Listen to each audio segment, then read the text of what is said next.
votre confiance en Jésus-Christ par Josué Martinet. Persévérer jusqu'à la victoire. MRC 10, 46 à 52. Un jeune homme travaillait depuis 8 ans à balayer, nettoyer les vitres de la gare, et maintenant que le poste d'aiguilleur était vacant, il a postulé pour ce poste. Voici l'entretien avec le chef de gare. Et que feriez-vous si vous voyez que 2 trains arrivent sur la même voie et vont entrer en collision?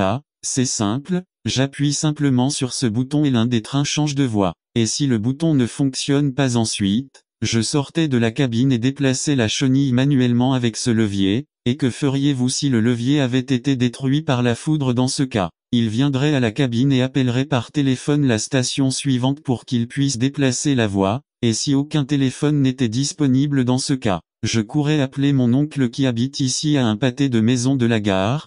Ton oncle parce qu'il n'a jamais vu un accident de train. Beaucoup de gens ont l'impression que leur vie est comme ces 2 trains qui se dirigent vers une collision imminente et que rien ne peut l'empêcher. Ce choc peut concerner votre vie conjugale, votre travail, un désastre dans vos finances personnelles ou une horrible rupture familiale. Peut-être que quelqu'un ici traverse une de ces situations et se demande: y a-t-il un espoir pour moi? S'il vous plaît, écoutez ce que je vais vous dire. Si vous ne voulez rien entendre d'autre, écoutez simplement ceci. S'il y a de l'espoir, cet accident dans vos vies n'est pas obligé de se produire. Il y a de l'espoir. Où est cet espoir? Comment pouvons-nous empêcher ce krach imminent de se produire? Certains, désespérés, lisent leur horoscope à la recherche d'une direction pour leur vie. D'autres appellent les médiums des sorcières qui font de la publicité à la télévision. Frère, n'appelez pas Madame Sassu. Si elle connaissait vraiment vos problèmes et la solution, pourquoi il vous demande de l'appeler?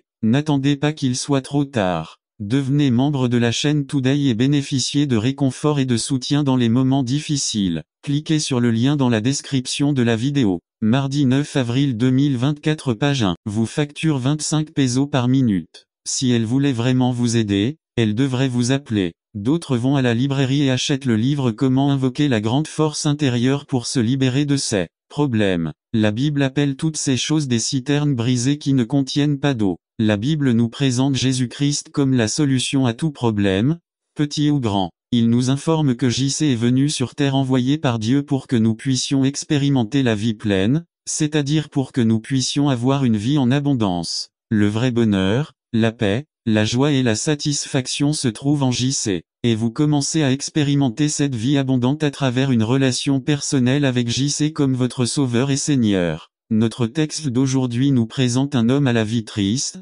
en désastre, mais JC avec sa puissance et son amour l'a complètement transformé. Cette transformation s'est produite à travers la rencontre personnelle avec JC. Cet homme s'appelait Bartimée, jeté par la société de Jéricho aux limites de la ville, et il mendiait l'aumône parce qu'il était aveugle. Peut-être qu'il est resté dormir dans un coin des rues de la ville. Il semblait que rien ne changerait sa vie jusqu'à sa mort. Il semblait qu'il n'y avait aucun espoir pour lui. La principale cause de son terrible état est qu'il était aveugle. Nous qui ne sommes pas aveugles, ne pouvons pas comprendre ce que signifie ne pas voir un coucher de soleil, un beau paysage au bord de la mer, le sourire d'un enfant. De plus, il était très pauvre, sa pauvreté était due au fait qu'il était aveugle, il ne pouvait pas travailler. Quel avenir l'attendait? Peu prometteur, Bartimée était un homme à plaindre, car il n'avait aucun espoir. Je survivais juste, sans joie, sans succès. Il n'a survécu que jusqu'à ce qu'arrive un jour très spécial préparé par Dieu pour lui,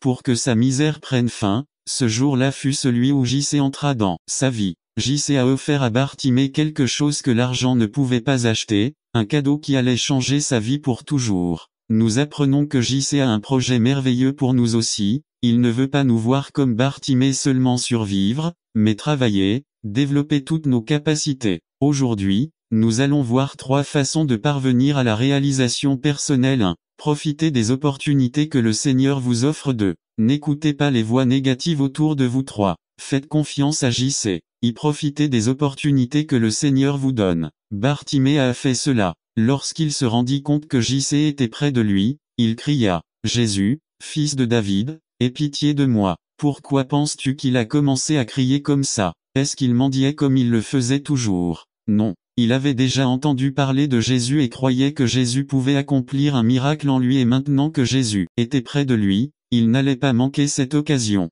Bartimée ne savait pas que sa demande était la meilleure qu'il pouvait faire. Chez M10, 17 à 31, un jeune homme riche avait aussi l'opportunité de trouver pleine satisfaction dans sa vie, mais il ne savait pas comment en profiter. N'attendez pas qu'il soit trop tard. Devenez membre de la chaîne Today et bénéficiez de réconfort et de soutien dans les moments difficiles. Cliquez sur le lien dans la description de la vidéo. Mardi 9 avril 2024, page 2. JC lui a également proposé la même opportunité que Bartimée. Mais ce jeune homme a préféré faire confiance à son argent et a rejeté. JC: vends tout ce que tu as et donne-le aux pauvres et tu auras un grand trésor au ciel, et tu viens me suivre. Puis le jeune homme riche tourna le dos et s'en alla triste, car il avait beaucoup d'argent. Pourquoi les gens faire ça? Pourquoi les gens rejettent-ils Jésus? La réponse est très simple: parce que pour eux, les richesses temporelles sont plus importantes que les richesses éternelles. Je vais vous raconter l'histoire de Lévi-Strauss. Nous avons tout un jean breveté par lui. En 1845, Lévi-Strauss est venu en Californie pour devenir riche et célèbre. Mais il pensait y parvenir en vendant des toiles de gens pour les tentes et les carrosses des gens qui arrivaient en Californie de l'Est en raison de la vague de colons due à ce qu'on appelle le Golden Fièvre. Un mineur lui demande: que vendez-vous? Bah, changeant, vous auriez dû apporter des pantalons solides. Pour nous, mineurs ici, vous les vendriez très bien. Alors Lévi-Strauss a pris sa cargaison de jeans et en a fait des pantalons pour les mineurs, et il les a vendus immédiatement et est devenu plus riche que les chercheurs d'or parce qu'il a saisi l'opportunité. En ce moment nous sommes devant JC et il nous dit: laisse tout, et viens et suis-moi, recevez-le comme votre Seigneur et Sauveur. Et vous qui êtes déjà chrétien, vous êtes appelés à un service dans l'Église, comme enseignant, assistant des diacres, conseiller, disciple, évangéliste personnel, etc. Saisissez l'opportunité comme Bartimée. 2. N'entendez pas les voix négatives autour de vous. Remarquez la réaction de la foule lorsqu'elle l'entendit crier à Jésus. Marc 10, 48. Et beaucoup le reprenaient pour qu'il se taise, mais il criait encore plus: Fils de David, aie pitié de moi. Les gens avaient déjà stigmatisé Bartimée comme un pauvre mendiant aveugle. Comment ose-t-il demander l'attention personnelle de Jésus? Nous faisons cela aussi en jugeant les autres sur ce que nous voyons extérieurement. Si nous voyons un jeune homme avec les cheveux dressés, des pantalons amples et déchirés comme on les porte actuellement, nous croyons sans aucun doute qu'ils sont irresponsables, impolis, toxicomanes, méchants, et nous prenons bien soin de nos sacs. Ils ne vont pas nous voler, et celui qui nous vole est celui qui se promène en costume cravate. Jeunes, ne cédez pas à la stigmatisation des adultes, ni à la pression de vos camarades de classe pour qu'ils suivent les mêmes pas tortueux qu'eux. Bartimée a été jugé parce qu'il était aveugle, pauvre et ne s'intégrait pas dans la société. Il a été critiqué, rabaissé et rejeté parce qu'il n'était pas comme les autres. Mais j'admire l'attitude de Bartimée lorsqu'ils lui ont grondé de se taire. N'attendez pas qu'il soit trop tard. Devenez membre de la chaîne Today et bénéficiez de réconfort et de soutien dans les moments difficiles. Cliquez sur le lien dans la description de la vidéo. Mardi 9 avril 2024, page 3. MRC 10, 48. Mais il cria encore plus: Fils de David, aie pitié de moi. Il ne laissa pas une bande de personnes critiques, négatives et pseudo-religieuses l'empêcher de recevoir le don de la vue de JC. Il existe une situation similaire dans l'eau. Dans un samedi 17. David ne prêta pas attention aux critiques qui s'opposaient à lui. Les deux armées étaient prêtes à la guerre, les Philistins d'un côté et les Israélites de l'autre. David apporta de la nourriture à ses frères et se joignit à la bataille. Les Eliab, l'aîné de ses frères, lui a dit: Tu n'as rien à faire ici, tu es un simple garçon blond. La même disqualification qu'il a reçue lorsqu'il a voulu combattre le géant Goliath: Tu es un simple petit garçon, a affronté lui. David n'a pas fait attention aux critiques et aux négatifs et vous connaissez le résultat. Il a affronté le géant, il l'a vaincu pour la gloire de Dieu. Robert Fulton fut le premier à construire et à inventer le premier grand navire commercial propulsé par une machine à vapeur au monde. Les scientifiques, les hommes d'affaires et les politiciens de l'époque critiquèrent Fulton, disant qu'il était ignorant, qu'il était complètement fou, que le projet était impraticable. Et quand ils ont vu le navire géant dans le fleuve Hudson à New York, des deux côtés du fleuve, les gens ont crié: ça ne va pas marcher, ça ne va pas marcher, et l'ordre a été donné d'allumer la machine. Les énormes roues à aubes ont commencé à heurter l'eau et le navire géant a commencé à se déplacer à contre-courant du grand fleuve Hudson à une vitesse de 15 km/h et a fait demi-tour, et naviguant avec le courant, il a atteint 45 km. Les gens PH ont commencé à applaudir et à crier: ça ne cessera jamais de marcher. Nous n'allons jamais plaire à ceux qui nous critiquent, et ce n'est pas à nous de les empêcher de critiquer, seul Dieu peut le faire. Vous faites, assurez-vous que ce que vous faites est correct et passez à autre chose. Suivez l'exemple de Bartimée. Tais-toi, il ne va pas s'occuper de toi, crie-t-il plus fort.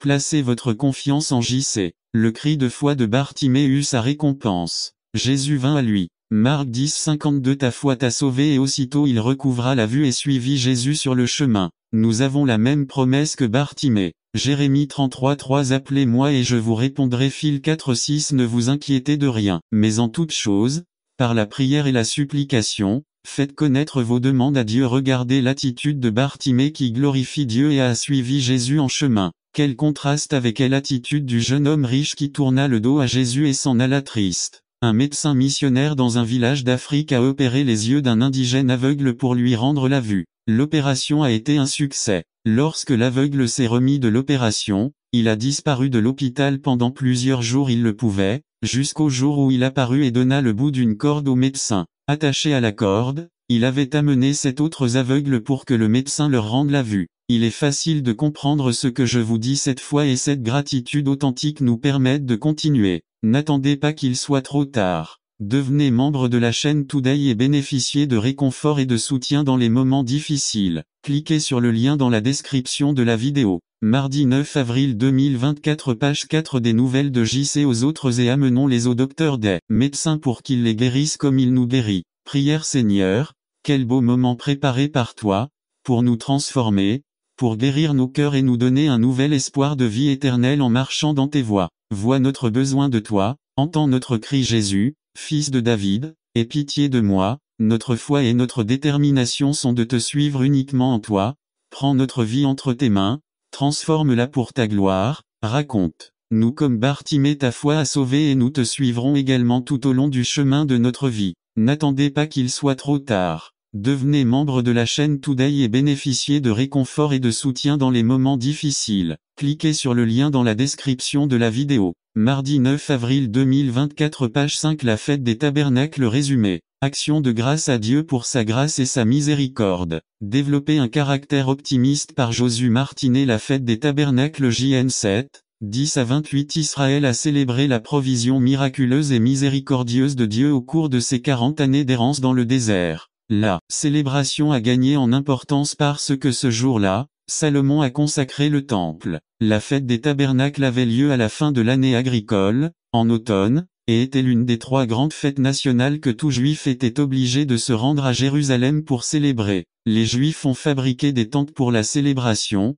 pour se souvenir de l'époque où le peuple d'Israël vivait sous des tentes dans le désert, et pour nous rappeler que nos maisons sont temporaires, et que notre vraie et éternelle demeure est dans les cieux que JC est allé préparer. Dieu a ordonné à son peuple de célébrer la fête des tabernacles. Exemple 23, 16. Vous célébrerez aussi la fête de la moisson, les prémices de vos travaux, que vous avez semés dans les champs, et la fête de la moisson au départ du pays année. Quand tu auras récolté le fruit de ton travail dans les champs. Lév 23, 34. Le 15e jour de ce 7e mois, ce sera la fête solennelle des tabernacles en l'honneur de l'Éternel pendant 7 jours. V.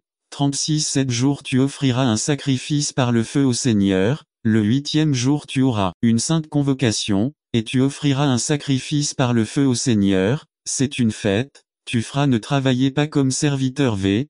41. Et vous ferez une fête à l'Éternel pendant 7 jours chaque année. Ce sera une loi perpétuelle à travers vos générations. Tu le feras le 7e mois. V. 42. Vous demeurerez 7 jours dans des tentes. Tout natif d'Israël habitera dans des tabernacles. V. 43. Afin que vos descendants sachent que j'ai fait habiter les enfants d'Israël dans des tabernacles lorsque je les ai fait sortir du pays d'Égypte. Je suis l'Éternel, votre Dieu. Le prophète Zacharie nous informe qu'à l'avenir, il y aura une grande fête éternelle des tabernacles lorsque le jugement final aura lieu et que les rachetés demeureront pour toujours dans la maison du Seigneur. Zac 14, 16 à 18. Et tous ceux qui resteront des nations qui sont venus contre Jérusalem monteront d'année en année pour adorer le roi, l'Éternel des armées, et célébrer la fête des tabernacles. V. 17. Et il viendra de dire que ceux des familles du pays qui ne montent pas à Jérusalem pour adorer le roi, Jéhovah des armées, aucune pluie ne viendra sur eux. V. 18. Et si la famille d'Égypte ne monte pas et ne vient pas, il n'y aura pas de pluie sur eux. La plaie viendra avec laquelle Jéhovah frappera les nations qui ne monteront pas célébrer la fête des tabernacles. À la fin de la fête, Le souverain sacrificateur pria, remerciant Dieu pour sa provision et pour la première pluie et pour la pluie de l'arrière-saison pour l'année suivante. N'attendez pas qu'il soit trop tard. Devenez membre de la chaîne Today et bénéficiez de réconfort et de soutien dans les moments difficiles. Cliquez sur le lien dans la description de la vidéo mardi 9 avril 2024 page 1 au milieu de ce contexte, lorsque le peuple d'Israël et le monde entier demandaient de l'eau. JN 7, 37 Si quelqu'un a soif, qu'il vienne à moi et qu'il boive. 38 Celui qui croit en moi, comme le dit l'Écriture, des fleuves d'eau vive couleront du dedans de moi. 39 Voici ce qu'il dit de l'Esprit que recevraient ceux qui croiraient en lui. JC égale A. C'est notre fête des tabernacles, la fourniture parfaite, abondante et opportune de chaque bénédiction, en particulier de la soif spirituelle. 1 Cor 10 1 à 4 Car je ne veux pas que vous ignoriez, frères, que nos pères étaient tous sous la nuée, et qu'ils ont tous traversé la mer, qu'ils ont tous mangé la même nourriture spirituelle, et qu'ils ont tous bu la même nourriture spirituelle. Buvaient, parce qu'ils buvaient du rocher spirituel qui les suivait. Le rocher était le Christ. JC et la fin de toutes ces fêtes cérémonielles, qui étaient certes destinées à le représenter, mais une fois venu au monde, il n'y a plus aucune raison de le représenter. Ces cérémonies doivent continuer à avoir lieu, car nous célébrons chaque jour la fête des tabernacles parce que JC est avec nous. L'historien Flavius Joseph dans Antiquité nous raconte comment les grands prêtres avaient ajouté de nombreux rituels et traditions à la célébration de la fête des tabernacles. Chaque jour, il y avait un pèlerinage depuis le temple vert et depuis la piscine de Siloé, et avec une cruche d'or, ils portaient de l'eau et la versaient sur l'autel pendant que les Lévites, chantant, louaient Dieu avec les psaumes 113 à 118. Jeudi dernier, aux États-Unis, la plus grande fête nationale, Thanksgiving, a été célébrée. Les 102 pèlerins qui sont arrivés sur le Mayflower n'avaient ni maison, ni moyens de transport, ni nourriture, ni services médicaux et, à l'âge d'1 an, ils ont célébré un service d'action de grâce pour la provision de Dieu. Ils la célébraient le 3e jeudi de novembre et cette tradition se poursuit encore aujourd'hui. La Bible recommande que nous n'ayons pas de jour spécial pour rendre grâce à Dieu, mais que ce soit toujours, chaque jour. F5 19,20 Parlez entre vous par des psaumes, des hymnes et des chants spirituels, chantant et chantant pour le Seigneur dans vos cœurs. Rendons toujours grâce pour toutes choses à Dieu notre Père, au nom de notre Seigneur Jésus-Christ. 5, 18 Rendez grâce en toutes choses, car telle est la volonté de Dieu pour vous en Jésus-Christ. Illustration. Une jeune femme venue vivre ici à Mexico pour étudier, il a écrit un email à sa mère. Maman, pardonne-moi de ne pas t'avoir écrit auparavant, mais je n'ai pas pu parce que je me suis cassé le bras droit et la jambe gauche quand j'ai eu sauté du premier appartement où j'habite à la rue. C'était en feu et j'ai dû sauter. Heureusement les pompiers sont arrivés et m'ont emmené à l'hôpital. Rôle, un des pompiers est venu me rendre visite à l'hôpital tous les jours, et comme il réparait ma chambre que j'avais louée, il m'a emmené vivre avec lui. Maintenant je suis enceinte, Rôle et moi allons nous marier dès que la procédure de divorce sera terminée. Eh bien maman, porte-toi bien. Ta fille qui t'aime Susanna. Post-scriptum. N'attendez pas qu'il soit trop tard. Devenez membre de la chaîne Today et bénéficiez de réconfort et de soutien dans les moments difficiles. Cliquez sur le lien dans la description de la vidéo mardi 9 avril 2024 page 2. Tout ce qui précède n'est pas vrai, ce qui est vrai c'est que j'ai échoué en mathématiques. La mère lui répondit, Dieu merci, tu as échoué en mathématiques et pas tout ce que tu m'as dit. Pourquoi ne remercions-nous pas Dieu pour tout? Parce que nous sommes très arrogants, nous croyons que nous le sommes et nous y sommes parvenus grâce à notre intelligence, avec mon travail, ou grâce à mon ami qui m'a aidé. Parce que nous avons une attitude plaintive. Félicitations Don Ramon, j'ai entendu dire que les pommes de terre que vous avez récoltées sont les plus fines et les plus belles de la région. Eh bien, je ne suis pas content, et maintenant, où vais-je trouver des pommes de terre laides pour mes cochons? Le peuple d'Israël se plaint. Oh, pourquoi m'as-tu fait sortir d'Égypte? Ici, ils vont nous tuer au bord de la mer Rouge. Oh, pourquoi m'as-tu fait sortir d'Égypte? Nous n'avons rien à manger. Oh, pourquoi m'as-tu fait sortir d'Égypte? Nous avons soif. Oh, pourquoi m'as-tu fait sortir d'Égypte? Je m'ennuie déjà de cette manne. PS 104 à 5 Entrez dans ses portes avec action de grâce, dans ses parvis avec louange, louez-le, bénissez son nom, car Jéhovah est bon. Sa miséricorde est éternelle et sa vérité pour toutes les générations. Je viens de lire le témoignage d'une sœur qui vit à New York. Elle s'appelle Réa Tompkin, 35 ans, elle vient d'obtenir un diplôme en génie électromécanique, mère de 3 enfants, Elle a obtenu un bon travail chez GM mais elle a attrapé une terrible maladie du lupus, son mari l'a abandonnée, son fils aîné de 18 ans a été jeté en prison. Parce qu'elle était trafiquante de drogue, elle a perdu beaucoup de poids et est devenue si faible qu'elle ne pouvait plus marcher, ni se laver, ni tenir la tête haute et ils ont dû l'admettre à l'hôpital. Tu sais ce qu'elle a dit? Merci à Dieu pour cette maladie et pour tous mes problèmes. Maintenant, je le cherche à chaque instant, et maintenant qu'il m'emmène à l'hôpital, je vais parler à mes compagnons malades de mon Sauveur Jésus-Christ. Façon d'exprimer notre gratitude envers Dieu 1. Quand nous prenons le temps d'être avec lui 2. Quand nous pardonnons aux autres 3. Lorsque vous servez dans l'église 4. Lorsque vous partagez l'évangile avec quelqu'un 5. Quand vous réconfortez les affligés 6. Lorsque vous proposez à Monsieur JC ce jour-là il souhaite célébrer avec nous la fête des tabernacles. Il veut habiter dans un tabernacle temporaire qui est notre cœur. N'attendez pas qu'il soit trop tard. Devenez membre de la chaîne Today et bénéficiez de réconfort et de soutien dans les moments difficiles. Cliquez sur le lien dans la description de la vidéo. Mardi 9 avril 2024 page 3 Il est Emmanuel Dieu avec nous et s'est incarné, la parole s'est faite chair et a habité parmi nous pour nous sauver. Si nous croyons en lui, il vient vivre dans nos cœurs. Dieu dit, quiconque invoquera le nom du Seigneur sera sauvé. Donne-moi ton cœur, mon fils, et que tes yeux voient mes voies. En cette heure, Dieu vous dit, vous êtes le temple du Dieu vivant, j'habiterai et je marcherai parmi eux et je serai leur Dieu, et ils seront mon peuple. N'attendez pas qu'il soit trop tard. Devenez membre de la chaîne Today et bénéficiez de réconfort et de soutien dans les moments difficiles. Cliquez sur le lien dans la description de la vidéo mardi 9 avril 2024 page 4 Le plan de Dieu pour votre famille résumé. Conseil tiré de la Bible pour les jeunes mariés par Josué Martinet Le plan de Dieu pour votre famille F5, 18 à 22 La cellule de la société et la famille.